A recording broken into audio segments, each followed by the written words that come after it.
All right, we're out here in the shop today. This is the new pickup I bought here recently to replace my old feed truck. And this has got the new C5 Rancher Bale bed. It's electric over hydraulic. And I just got it installed here about a week ago. I was interested in the wireless remote feature for this bed that they offer, and it was gonna be close to $1,000 option to add that wireless remote. So I did some research and found a cheaper remote option.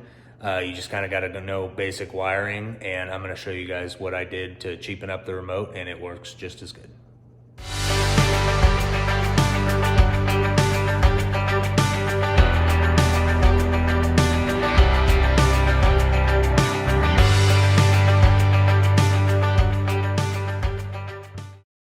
So this is the C5 Rancher Bale bed. This is electric over hydraulic. And then this one has the synchronized arms. So there's just one button to open and close and one to unload and load. So the arms don't move independently, they move together, and it's powered by an electric hydraulic unit under the tailboard. This is the 37N.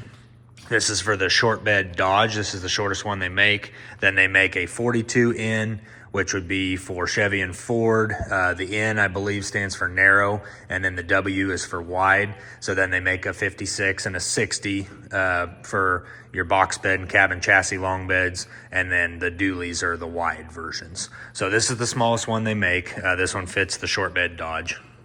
And it comes with the recessed ball here. I believe it's 30,000 pounds for towing goosenecks. And then all your hydraulics are underneath the tailboard here. This is the Diode Q400 remote. This is what I bought. I believe I got it for $88, maybe $85. It fluctuates in price every once in a while. You want to make sure you get the DC 12 to 24 volt. Some of these are made for 110 volts. I will put a link to the Amazon listing for this in the description of the video. There's also other versions of this remote available. Some have just 2 buttons. This one has 4 buttons. I think they go clear up to 10 buttons, so you can control as many functions as you want. So this is where they put the hydraulic unit for this bale bed. This is a lot better than having it tie up a toolbox.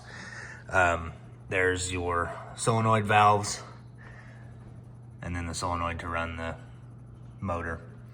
So this mess of wiring here with these yellow wires is what I'm gonna go over. I'm gonna show you how I wired that. And then I had to use some diodes whenever I was wiring this exciter wire for this solenoid to run the motor, because you actually have to open the valve and run the motor at the same time.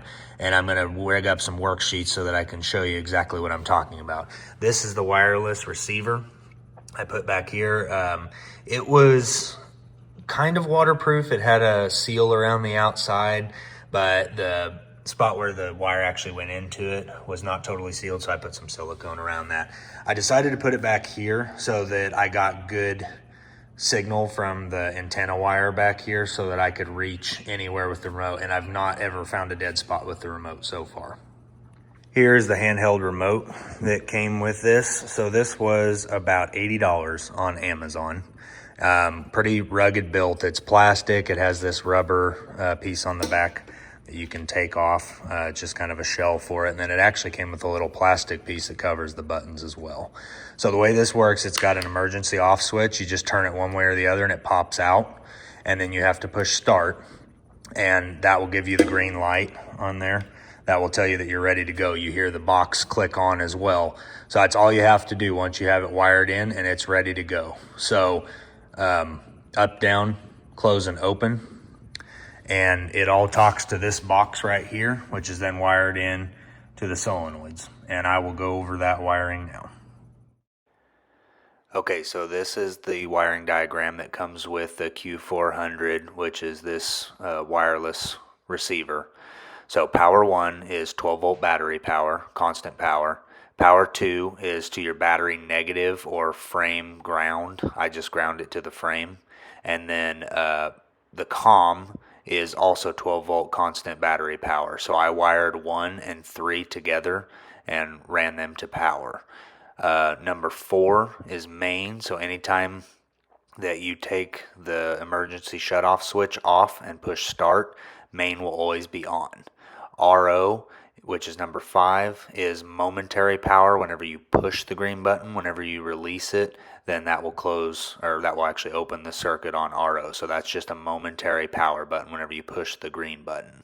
And then 6, 7, 8, and 9 are your control buttons for top left, top right, bottom left, and bottom right. That's what's going to actually control the Bale bed.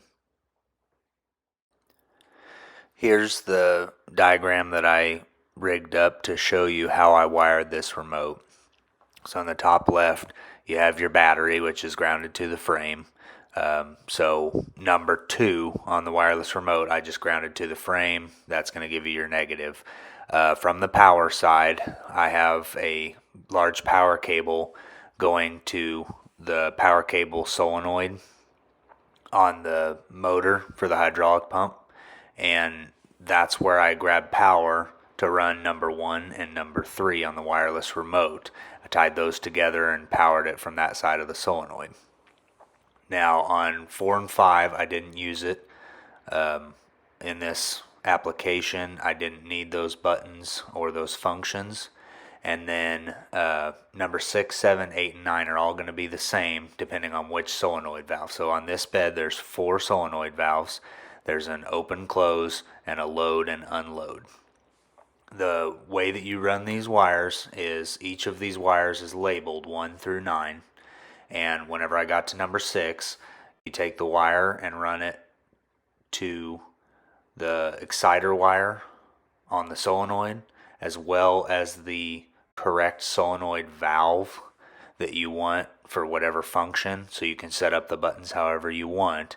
The most important part here is that you have to add a 12-volt diode in line so that the current doesn't backflow, because 6, 7, 8, and 9 all have to have power running to the same solenoid exciter wire so that it powers the motor and opens the correct valve at the same time. I will put a link in the description of the video to the diodes that I used.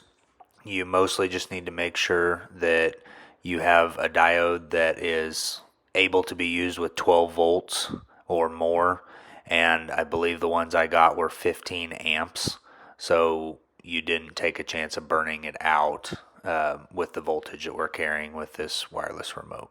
The other thing you need to remember is the correct way to wire the diode. So you want the current going to the exciter wire and to the correct valve, but not backing up into the remote or to another solenoid valve. This is a simple diagram of how the diode works, showing the anode and cathode sides of the diode. The line on the diode is closest to the wire on the side that you want to block the current from coming back to. So you see the arrow of current flow. You don't want the current to come back towards the anode side, and that's the way that you wire that. This also allows you to use the wired remote inside the pickup, so whenever you turn one of the switches to operate the Bale bed and send power back to those solenoid valves, it doesn't send anything back towards the remote and it can't burn anything out. All right, so once you're all wired in and ready to test it, take your emergency button off, push start, I'll give you that green light, and then it's as simple as up and down. So down is unload, up is back up, close the arms, opens the arms, and back down. So I also added these little tabs on here. My Butler bed had those same tabs on it, and I really liked it for being able to put the arms down and then suck them in so they stayed even and they weren't off just a little bit. It also kind of helps with rattling. So whenever I get done, I just put it all the way up and then suck them in closed, and they go to home location. And then whenever you're done, push in your emergency stop, shuts off the remote. So coming inside the truck, I just keep the wireless remote right here in the middle so it's easily accessible. But this also works with the wired hand controls. Some people like to leave these loose and just hanging around in the cap so you can put it in your lap and use it. I like mounting them so that it's right here at my fingertips if I need it. It's, again, just 2 switches. So you got in and out and load and unload. And you can use this, it's always active, or you can grab the wireless remote. And I find myself even in the pickup using the wireless remote a lot because I can move around with it and I can see a little bit better. This remote ended up being a good option for me. Like I said, it was only $80. I think I've got $5 in the diodes, and I've got a few to spare then, as well as just a little bit of shrink wrap and some butt connectors. So if you have any questions on this, let me know, but hopefully this helps you out to get a little cheaper option for a wireless remote on electric over hydraulic bale bed.